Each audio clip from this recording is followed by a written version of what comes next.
زندگی گزارنا پسند نہیں فرمایا، بلکہ کچھ طاقت اور رعونت اور دین اسلام کے خلاف ہونے والے کام کو روکنے کے لیے وہ باہر نکلے۔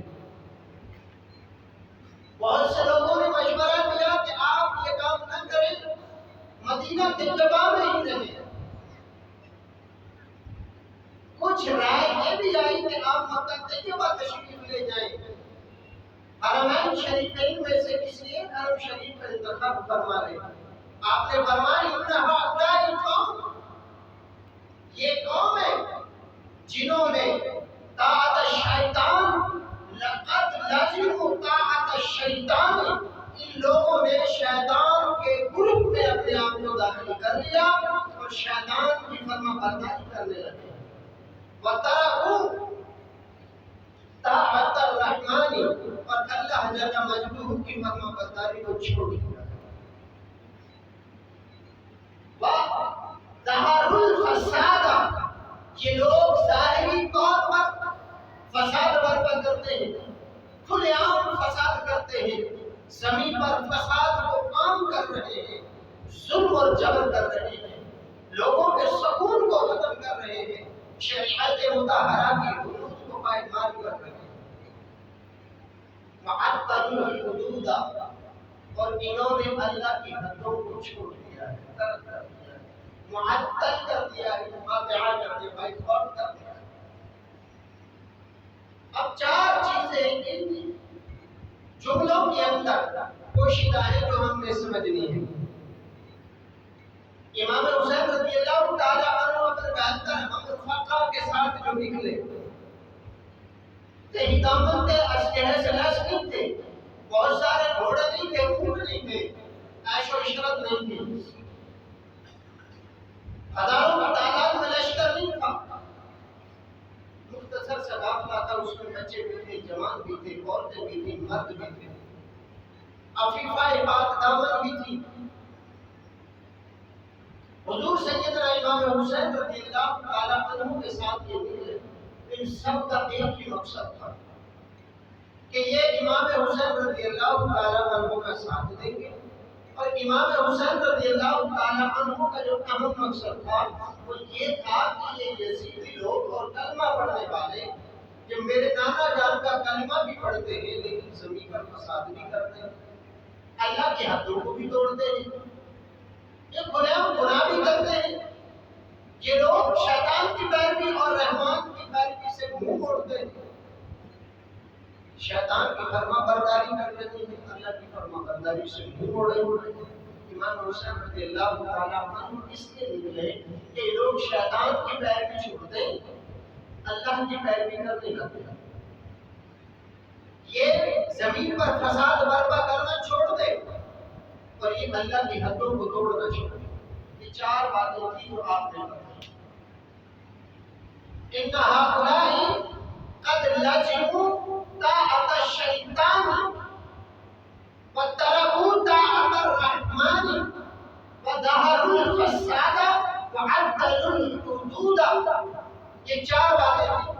ان چار چیزوں کی خاطر امام حسین رضی اللہ تعالیٰ عنہ نے اپنے نانا جان کے شہر قدر میں رہنا چھوڑا، مکہ طیبہ کی آفر کو چھوڑا، راستے کی حسن و جمال والی وادیوں سے گزرتے تو آئے لیکن وہاں بسیرا نہ کیا، ہر قسم کی آسائش کو چھوڑ دیا، آرام کو چھوڑ دیا، منصب کو چھوڑ دیا، فقط وہ کام کرنے کے لیے نکلے جو آپ کے منصب کے تقاضے کے مطابق تھا، اور وہ یہ تھا جب زمین پر فساد ہونے لگے، زمین پر برائیاں ہونے لگے، لوگ اللہ کے کلام کی سرعام نافرمانی کرنے لگے، اللہ کے حدود کو توڑنے لگ جائیں تو پھر گھر میں نہیں رہا جاتا، ان کے خلاف جہاد کیا جاتا، اور اسی مقصد کے لیے آپ نے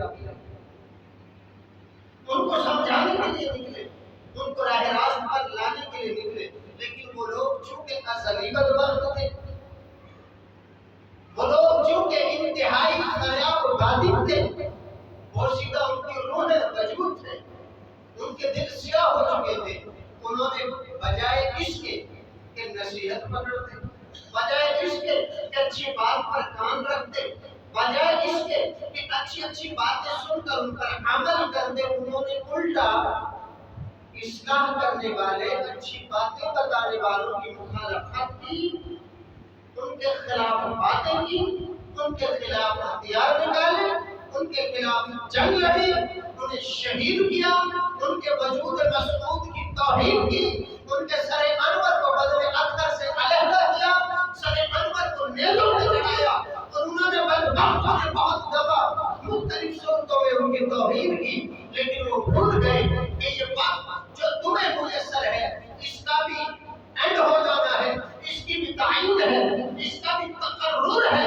اس نے بھی ختم ہو جانا ہے۔ وہ وقت بھی آئے گا جب تمہیں حساب دینا ہوگا۔ ان لوگوں نے قیامت کو نہ دیکھا، آقا کی بارگاہ میں کھڑے ہونے کے منظر کو یاد نہ کیا، ان کو اللہ کے حدود کے توڑنے کے عذاب کا خیال نہ آیا، انہوں نے صرف یہ دیکھا کہ موصل کی حکومت ملے گی، انہوں نے یہ دیکھا کہ معمورہ کی حکومت ملے گی، انہوں نے یہ دیکھا تیمن کے علاقے ملیں گے، انہوں نے یہ دیکھا سرزمین عرب کے خطوں کے جزیروں کے ہم مالک بن جائیں گے، انہوں نے دیکھا کہ یہ کھجوروں کے بڑے بڑے درختوں والی باغات کا ہمیں مالک کر دیا جائے گا، انہوں نے یہ دیکھا ہمیں اشرفیت دراہیم اور دینار مل جائیں گے، انہوں نے یہ نہ دیکھا پیغام دینے والا نبوت کے گھرانے کا چراغ ہے، انہوں نے یہ دیکھا کہ ہمیں حکومت اور ہمیں جائیدادیں اور ہمیں پیسے دینے کے لیے وعدے ہو چکے ہیں، انہیں نے کاش کہ دیکھ لیا ہوگا کہ جن کے حکم پر،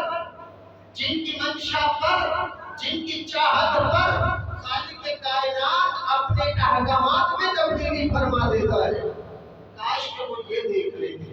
ہزاروں انہوں نے کرامات امام حسین پاک رضی اللہ تعالیٰ عنہ کے سر انور کی دیکھی تھی، لیکن پھر بھی ان کو سبق نہ ملا، شعور حاصل نہ ہوا، عقل کے ناخن نہ لیے، اور وہ لوگ ہمیشہ کے لیے تباہ و برباد ہو گئے۔ اللہ جل مجدہ نے اسی بات کی طرف اشارہ دیا، وَلَا تَحْسَبَنَّ الَّذِينَ ظَلَمُوا وَلَا تَحْسَبَنَّ اللَّهَ غَافِلًا، اے لوگ ظالموں، ہرگز یہ گمان نہ کرنا کہ تمہارا رب غافل ہے، یہ نہ سوچنا کہ تمہارا رب غافل ہے، یہ نہ خیال کرنا کہ تمہارے رب کو پتہ نہیں ہے۔ وَلَا تَحْسَبَنَّ اللَّهَ غَافِلًا عَمَّا يَعْمَلُ الظَّالِمُونَ، ظالم لوگ، جابر لوگ، فسادی لوگ، یزیدی لوگ اللہ والوں سے ظلم کیا کر رہے ہیں، یہ نہ گمان کرو کہ اللہ اس چیز سے غافل ہے، نہیں نہیں نہیں، ہر چیز تمہاری اللہ کے نشانہ ریکارڈ پر ہے، اللہ کی نظر پر ہے، اللہ کے سامنے ہے، ہر چیز میرے رب کے اختیار اور اس کی قدرت کے سامنے نظاروں میں ہے۔ کوئی یہ گمان نہ کرے کہ اللہ غافل ہے، نہیں نہیں، اللہ نے اعلان کر دیا ہم غافل نہیں ہیں، بے خبر نہیں ہیں، لا علم نہیں ہیں، ہم تمہیں مزے چکھائیں گے جب تم ہمارے پاس آؤ، اور یہ صرف قبر کی حد نہیں، حشر کا میدان نہیں، فیصلہ ہونے کے بعد جہنم کے لیے ان کا بھیجا جانا ہمیشہ کا تقرر نہیں، بلکہ دنیا کے اندر ہی رب کریم نے جن ذلتوں سے نوازا وہ ہم آپ کو ذکر کرنے لگے ہیں۔ روایات صحیحات کے اندر آتا ہے، علماء نظام نے لکھا، امام پاک رضی اللہ تعالی عنہ آپ کے حوالے سے حبیب علیہ السلام نے اپنی زندگی میں خبر دے دی، اپنی زندگی مبارکہ کے اندر ہی خبر دے دی۔ ام معبد ان کی بہن اور پھر بہن کی بیٹی حضرت ہند رضی اللہ تعالی عنہا، ام معبد کی یہ بانجی بنتی ہے، یہ کہتی ہے کہ ایک دفعہ نبی مکرم علیہ السلام میرے گھر تشریف لائے، غالباً دوپہر کا وقت تھا کہ حبیب علیہ السلام نے مجھ سے پانی طلب فرمایا، میں نے پانی پیش کیا، حبیب علیہ السلام نے کلی مبارک فرمائی اور دستہائے نبوت کو دھویا، کلی فرمائی، اور وہ پانی جو تھا وہ ایک برتن میں اکٹھا ہوا تھا، حبیب علیہ السلام نے اس برتن کے پانی کو میرے گھر کے آگے جھاڑیوں میں ڈال دیا۔ حبیب علیہ السلام نے آرام فرمایا، سارا کچھ ہوا، اس کے بعد وہ وقت گزرا، رات آئی، رات گزری، کی صبح ہوئی۔ حضرت ہیدا رضی اللہ تعالی عنہ فرماتی ہے صبح میں کیا دیکھتی ہوں کہ اپنے گھر سے باہر نکلتی ہوں تو مجھے ایک خوبصورت درخت نظر آیا جو پہلے کبھی نہ تھا، جہاں پر حبیب علیہ السلام نے اپنا گسالہ مبارک، وہ ہاتھ مبارک دھونے کا پانی، کلی مبارک کا پانی تھا جو اسے جن جھاڑیوں میں ڈالا تھا، ان جھاڑیوں میں سے وہ درخت بنا ہوا تھا راتوں رات۔ آپ فرماتی ہیں کہ اس درخت کا رنگ بھی بڑا خوبصورت، اس کے پتے بھی بڑے خوبصورت، بہت لمبا، خوبصورت، موٹا، تنے والا وہ درخت تھا۔ فرماتی ہیں کہ میں نے اسے دیکھا کہ اس کو پھل بھی لگا ہوا تھا، پھل بھی لگا ہوا تھا۔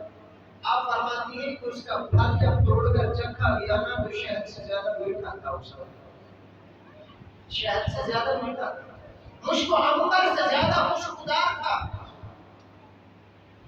مکھن کی طرح نرم و گداز تھا، اس کے پتوں سے بھی خوشبو آتی تھی، اس کے تنے کے اندر رب کریم نے برکت رکھی تھی۔ آپ فرماتی ہیں کہ ہم اس درخت سے کھایا اور پیا کرا، کھانا تو سمجھ میں آتا، پینا سے کیا ہوا؟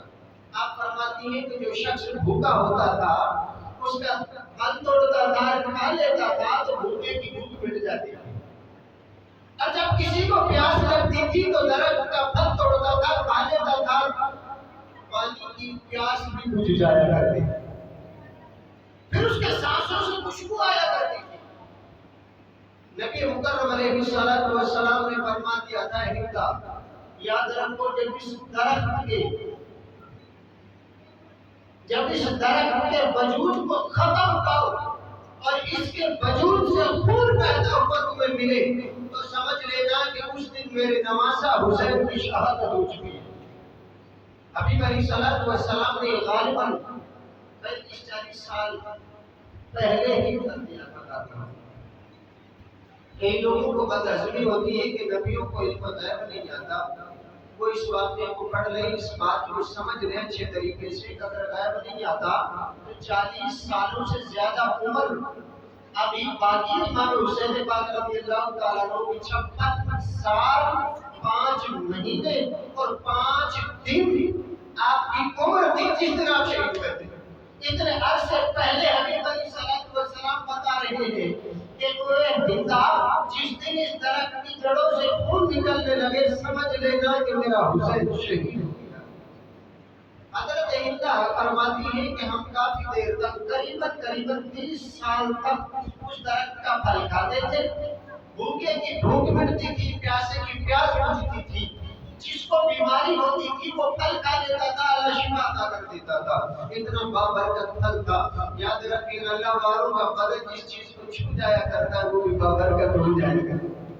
حبیب علیہ السلام کے کلی کے پانی سے درخت کو نسبت ہو گئی، اس میں لذت آ گئی، مٹھاس شہد جیسی داخل ہو گئی اور مکھن جیسی نرمی آ گئی اور مشک و عنبر جیسی خوشبو آ گئی اور آب زمزم جیسا پیاس بجھانے کا خوبصورت ہنر آ گیا۔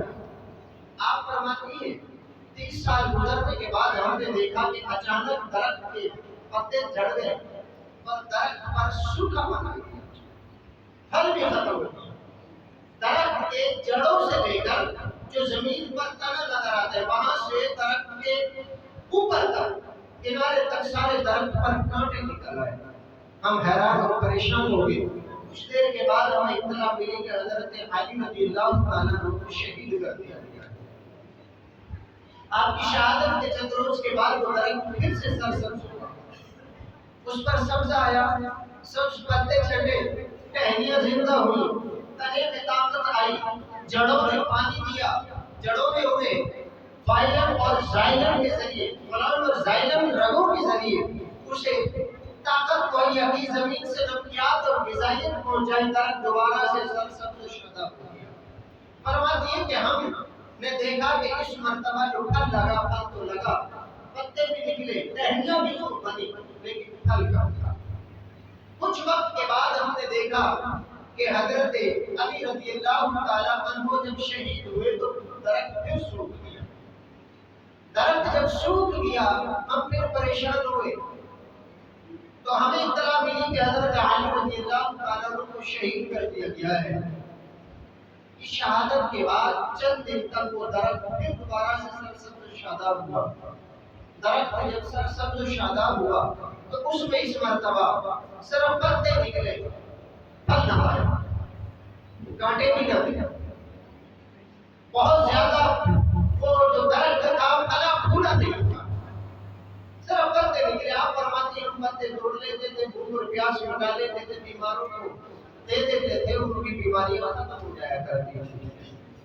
آپ فرماتی ہیں کہ وقت گزرا، اچانک ایسا ہوا کہ درخت پھر سوکھا، اور اس بار تو ایسا سوکھا کہ پتے بھی جھڑ گئے، ٹہنیاں بھی ٹوٹ کر گری، یہ بالکل کمزور ہو گیا۔ یہ درخت اتنا ہی والا تھا کہ جڑوں سے خون بہہ گیا۔ حضرت ہجرہ کہتی ہے کہ مجھے وہ وقت یاد آ گیا جب میرے حبیب علیہ السلام نے کافی عرصہ پہلے، تقریباً کم و بیش 40 سال پہلے فرمایا تھا کہ ہندا یاد رکھنا جس دن اس درخت سے خون بہنے لگے تو سمجھ جانا میرے حسین کو شہید کر دیا گیا۔ تو امام حسین رضی اللہ تعالیٰ عنہ کی خبر پہنچی اگلے دن، امام حسین رضی اللہ تعالیٰ عنہ کو کربلا کے میدان میں کل کے دن شہید کر دیا۔ وہ درخت ختم ہو گیا۔ یہ نشانی تھی، آپ نے 40 سال پہلے بتا دیا تھا کہ میرے حسین کو شہید کیا جائے گا۔ کئی لوگ بلکہ خود وہ لوگ جو حسینی کہنے کا دعویٰ کرتے ہیں۔ عقائد جعفریہ نامی کتاب ہے، غالباً 3 جلد ہے، اس میں لکھا ہے کہ لوگ خود کہتے ہیں کہ امام حسین نے ڈر کے مارے یہ سارا کچھ کیا تھا، نہ اس میں ڈر کے مارے۔ جو شخص ڈرتا ہے وہ کبھی 72 جوانوں کو قربان نہیں کرتا، جو ڈرتا ہے اپنی گھر کی خاتونوں کو میدان میں نہیں لے کر نکلتا، جو ڈرتا ہے وہ کبھی بھی اپنی جان کو نہیں بچاتا، اپنی جان کا نذرانہ نہیں دیتا، 22,000 کے لشکر کے سامنے اپنے آپ کو پیش نہیں کرتا۔ جو ڈرتا ہے وہ تو بھاگ جاتا ہے، اور جو مرد مجاہد ہوتا ہے وہ 22,000 سے ٹکرا جاتا ہے۔ امام حسین رضی اللہ تعالیٰ عنہ آپ کے ساتھ یہ سارا کچھ ہو تو گیا، لیکن یاد رکھیں یہ ہمیں سبق ملا ہے کہ کبھی بھی دین اسلام پر جب کالی گھٹائیں آنے لگے، جب گرد آلود ہوائیں چلنے لگے تو تم اپنے گھروں میں نہ بیٹھنا، کردار حسینی ادا کرنا، اس دین کو بچا لینا، ورنہ پھر جو یزید نے کیا اس زمرے کے اندر شمار ہوگے۔ امام حسین پاک رضی اللہ تعالیٰ عنہ آپ نے قربانی دے کر بتا دیا کہ قوم اس وقت اللہ کی حدود کو توڑ رہی تھی، یہ لوگ زمین پر فساد برپا کر رہے تھے، یہ اللہ کی حدودوں کی مخالفت کر رہے تھے، یہ لوگ شیطان کی پیروی کر رہے تھے، رحمان کی نافرمانی کر رہے تھے۔ جب تمہارے معاشرے میں یہ سب ہونے لگ جائے پھر گھر میں نہیں بیٹھا جاتا، باہر نکل کر لوگوں کی اصلاح کی جاتی ہے، اگر نہ مانے تو پھر تلوار نکال کر جہاد ہی کرتا ہے۔ آج ہمارے ملک کے اندر ہماری بچیوں کو استعمال کیا جا رہا ہے، یونیورسٹیز اور کالجز اور اسکولوں کے اندر بچیوں کے ساتھ ناروا سلوک ہو رہا ہے، اللہ کی حدود کے خلاف 100% کارروائیاں ہو رہی ہے۔ روایت میں آتا ہے جو شراب کا عادی ہوگا تو جنت کی خوشبو بھی نہ سن سکے گا، جہنم کا ایندھن بنے گا۔ آج شراب ہو، چرس ہو، افیون ہو، دیگر نارکوٹکس ہو، آئس کا نشہ ہو، اتنا عروج پر ہے، اور یہ سارا کرنے کے بعد اس کی ساری گرمی، طاقت، اس کا نشہ سارا کا سارا ہماری عفت معاب، ہماری مائیں بہنوں کی عزتوں کے ساتھ کھیل کر پورا کیا جاتا ہے۔ آپ سمجھ جاؤ کہ گناہ تو وہی ہو رہا ہے، گناہ تو ایسے ہی ہو رہے ہیں، جرائم تو آج اس امت میں اسی طرح ہے بلکہ بڑھ گئے ہیں۔ اس وقت تو ہوتا تھا، گھروں میں ہوتا تھا، مقدار کم تھی، لیکن آج اکثر حصہ امت کا کسی جرم کے اندر مبتلا ہے۔ بتائیں کون یار مددگار ہوگا؟ جن کو نگرانی کے لیے رکھا گیا وہ ہی اگر بیٹیاں بن جائے تو پھر عزت میرے مسلمان بہنوں کی کہاں محفوظ رہی؟ یاد رکھو جب ایسا منظر آ جائے تو پھر امام حسین کا کردار 61 ہجری کا 56 سال 5 دن کا جمال بتاتا ہے کرنا کیا ہے. جب اس طرح میرے رب کی حدود کی پائمانی ہو, شریعت میرے آقا کے احکامات کا مذاق اڑایا جائے تو پھر گھر میں نہیں رہا جاتا, میدان میں اب عمل میں نکل کر پھر ان یزیدیوں کی سرکوبی, ان کی گردنوں کو اڑایا جاتا ہے, انہیں ڈنڈے کے طور پر منایا جاتا ہے, اسلام کا بول بالا کیا جاتا ہے. آج اسی کردار کی ضرورت ہے. الغرض میں کچھ بتانا چاہ رہا تھا. اللہ نے فرما دیا وَلَا تَحْسَبَنَّ اللَّهَ غَافِلًا عَمَّا يَعْمَلُ الظَّالِمُونَ. لوگوں اللہ کو غافل نہ سمجھنا, تم کوئی بھی کام کرو اللہ کو یاد رکھا کرو, اللہ دیکھ رہا ہے. آج لوگ اپنے ابا سے, بچے اپنے ابا سے, ملازم اپنے سینئر سے چھپ کر کوئی نہ کوئی قصور کر لیتا ہے. سینئر کا اتنا خوف, طالب علم کو اپنے پروفیسر کا, اپنے ہیڈ ماسٹر کا خوف, اولاد کو اپنے والدین کا خوف, عجیب تاثر بنانے والے کا بالکل بھی نہیں.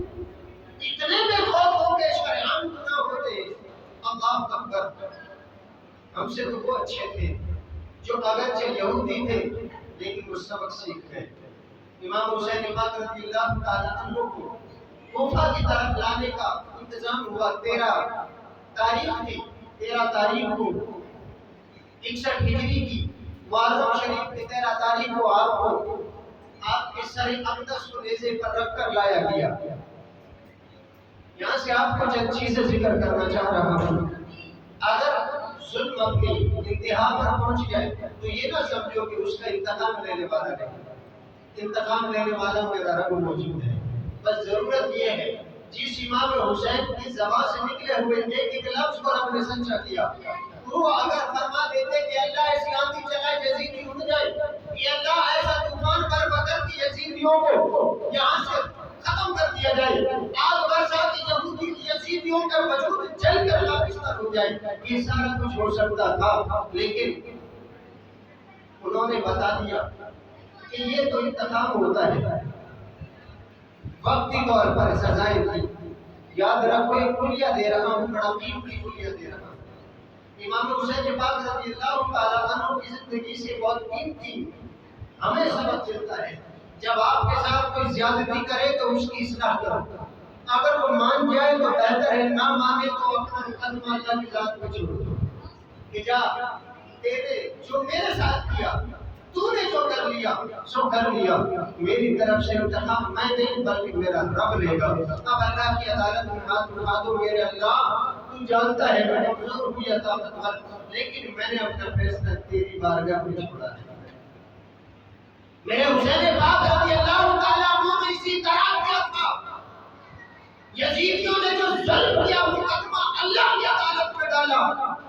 روایت میں آتا ہے کہ حبیب علیہ السلام کو رابطے جگر نور نظر سیدہ طیبہ طاہرہ منزہ مصفہ عفیفہ سیدہ فاطمہ الزہرا رضی اللہ تعالیٰ عنہا اپنے رابطے جگر کے سر انور کی زیارت کے لیے اس وقت پہنچی جب خالد بن یزید کے گھر کے تنور کے اندر اس نے سر انور کو لا کر رکھا تھا.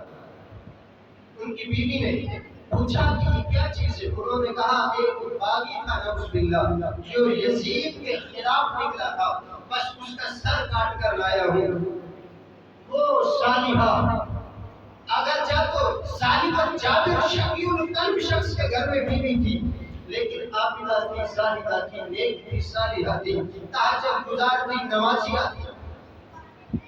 رات تہجد کے وقت میں اٹھتی ہے, جب وہ گھر میں سے باہر نکلتی ہے تو تنور سے نور نکلتا نظر آتا ہے. حیرت کے اندر ڈوب جاتی ہے, قریب جاتی ہے تو چہرہ انور کو دیکھتی ہے. چہرہ انور کو لیکن ابھی شناخت نہیں ہو سکی. فوراً واپس پلٹی تو کچھ نوری چہرے دکھائی دیے, نوری چہرے, نوری وجود دکھائی دیے. پیچھے ہٹ گئی, سارا سیما ہو گئی, خوف زدہ ہو گئے, پیچھے ہٹتی ہے. دیکھتے کیا ہے, ایک خاتون آئی, دوسری آئی, تیسری آئی, چوتھی آئی. ان سے پیچھے ہٹی. اچانک آواز کانوں میں آئی, کسی کہنے والے نے کہا کہ مومنہ تھوڑا انتظار کرو, ان کو زیارت کرنے دو, ان کو ناز برداری کرنے دو, ان کو ناز اٹھانے دو, اس کے بعد تکنا. کہتی ہے کہ میں نے سوال کیا کہ یہ ہے کون جو آسمانوں سے نوری مخلوق اتر رہی ہے. انہوں نے کہا کہ ایک تو ان میں سیدہ حوا رضی اللہ تعالیٰ عنہا ہے جو آدم علیہ السلام کی زوجہ محترمہ ہماری اماں ہیں، وہ زیارت کرنے آئی.